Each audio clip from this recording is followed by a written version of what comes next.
Think about how ancient civilizations pulled off this massive balancing act. On one hand, you have the ethereal, frankly terrifying world of ancient myths and unpredictable cosmic forces. And on the other hand, you've got the incredibly gritty, physical world of stone, water, and just staggering engineering. It's this epic story of how humanity first looked up to try and understand the heavens, and then turned right around and bent the earth to its absolute will. Okay, let's dive right into this explainer. We've got a thematic triptych mapped out for today. First, we'll look at the Greek pantheon. Second, Rome's mastery of water. And third, the ultimate spectacle, the Colosseum. All right, Section 1, the Greek pantheon, explaining the cosmos. Since they didn't exactly have modern science, the ancient Greeks had to construct this intricate pantheon of gods just to make sense of the universe's terrifying unknowns and the brutal forces of nature. And they grounded all of this in a massive chronological family tree spanning 3 distinct ages. First up, the void. We're talking primordial chaos, alongside Gaia, the earth, and Uranus, the sky. That eventually gave way to the second age, the golden age of the Titans. This was ruled by Cronus, a seriously cruel father who, literally, swallowed his own children to keep them from usurping him. Finally, the Olympian age kicks off when a young Zeus, who was hidden away by his mother, returns to defeat his father.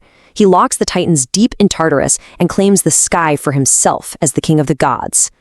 So you might be wondering, where do we fit into this cosmic drama? Well, enter the Titan Prometheus. He actually created man from clay, and he really favored his creation.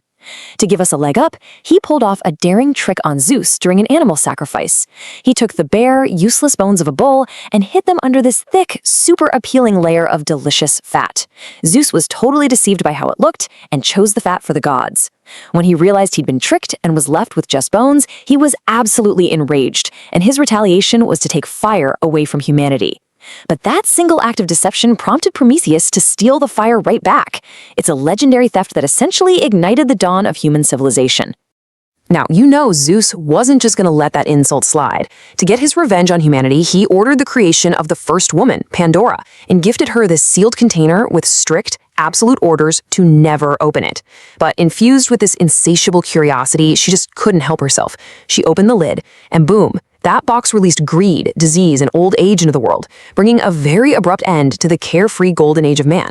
But, and this is crucial, left inside at the very bottom of that container was one last vital thing: hope. It was the single emotional tool left behind to help mortals actually endure their harsh new reality. Moving on to Section 2, Rome's mastery of water, controlling the earth.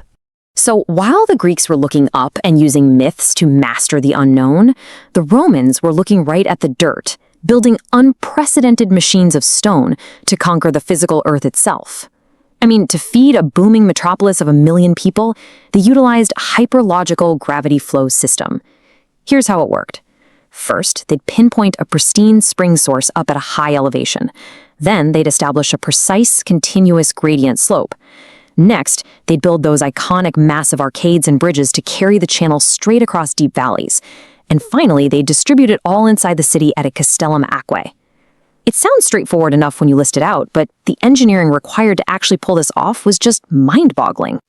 Now, what's really interesting about this is one staggering number, 0.2%. That is the exact slope Roman engineers maintained for their aqueducts over miles and miles of rugged terrain. Think about that for a second. It means the water channel dropped just 1 single meter for every 3,350 meters it traveled. And they were doing this using incredibly basic surveying tools like the groma and a water level called a chorobatis. They literally funneled distant spring water directly into the heart of a massive empire using absolutely nothing but the gentle pull of gravity.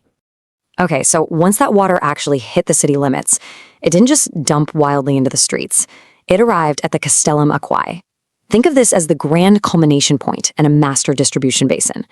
Before any of that pristine water flowed into homes or public spaces, it entered these massive basins, which allowed any gathered calcium or sediment impurities to settle out and drop right to the bottom. That ensured the city's water supply wasn't just abundant, it was incredibly pure.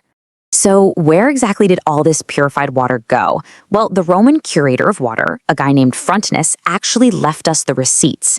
He recorded their exact priorities for this massive daily water supply. Group 1, the absolute top priority, went to public baths and the emperor's special privilege. Group 2 served the military, the theaters, and public fountains. And Group 3 was reserved for private users who had to pay directly for it, and for industry. They were literally harnessing nature itself to fuel their civic and political life. Which perfectly brings us to Section 3, the ultimate spectacle, the Colosseum. This right here is where the whole shebang wonderfully collides. To really grasp Roman dominance, you've got to compare their arenas to the Greeks.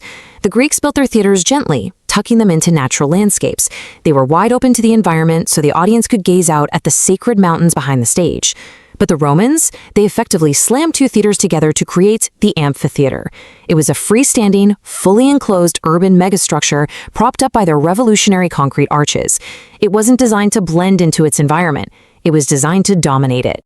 In the exact same ruthless organizational brilliance underlying that architecture, it completely mirrored the hyper-structured Roman legions, whose veterans, by the way, were often the ones filling those amphitheater stands. The army was incredibly systematic. 8 men made up a contubernium, 80 made a century, 480 formed a cohort, scaling all the way up to a massive 5,000-man legion. The Romans took this exact same strict, calculated hierarchy and applied it directly to managing the immense crowds inside their grand arenas. Okay, get this. The location itself was basically history's greatest political PR stunt. Emperor Vespasian took his disgraced predecessor Nero's massive private artificial lake, completely drained it, and erected this magnificent public marvel directly over the footprint. It was built on 12-meter-thick concrete foundations and featured 80 ground-level entrances for incredibly efficient crowd control. And on the outside facade, they stacked the classic Greek architectural orders, Doric, Ionic, and Corinthian, purely as an ornamental homage to the past. 50,000. That was the awe-inspiring capacity of the arena. But getting 50,000 highly emotional people inside wasn't just some chaotic free-for-all. Remember that strict Roman hierarchy we just talked about? Seating was meticulously segregated to physically reinforce the Roman social order.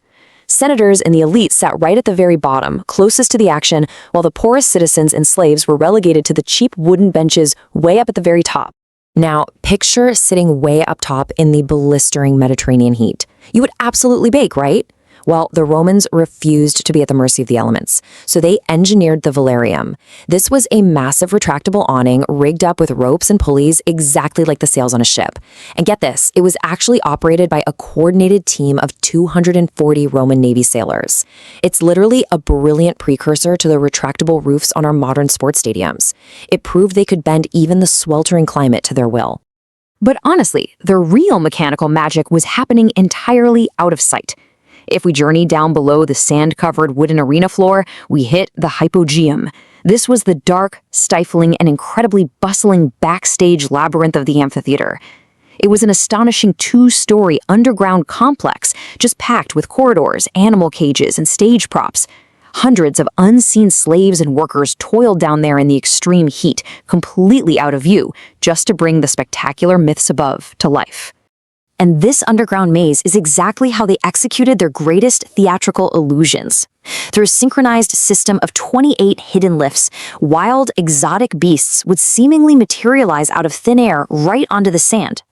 The process was highly coordinated. First, a cage was loaded at the bottom. Then, a massive wooden capstan was manually turned by a sweating team of 8 workers. The cage was raised via a complex rope and pulley system. And the kicker? As it hit the arena floor, a counterweight automatically opened a trapdoor, thrusting the animal directly into the blinding sunlight to the screaming roar of 50,000 people. But wait, early on, the spectacle went even further. Before that underground hypogeum was fully completed, the Romans hosted namuchaya, which are literal naval battles. They would completely remove the wooden arena floor and use their vast, gravity-fed aqueduct system to deliberately flood the basin. I'm totally serious. They brought in real warships crewed by condemned prisoners and slaves and simulated actual historic naval combat. They were fighting to the bitter death, right there in the flooded center of Rome. No way, right? However, we absolutely cannot ignore the staggering, brutal reality behind all of this engineering genius. Over the 400 years that the Colosseum operated as Rome's primary entertainment center, an estimated 1 million beasts were slaughtered there. 1 million. Entire species of exotic animals were practically wiped out across Europe and North Africa. And for what? Solely to feed an imperial political propaganda machine designed to keep the masses distracted and totally subjugated. It's this heavy, fascinating duality that perfectly encapsulates the classical era. So as we wrap up this explainer, I want to leave you with a provocative question to chew on. From the myths that shaped their stars to the concrete that built their cities, which classical foundation still shapes your world today? Really think about that the next time you gaze up at the night sky, turn on your tap,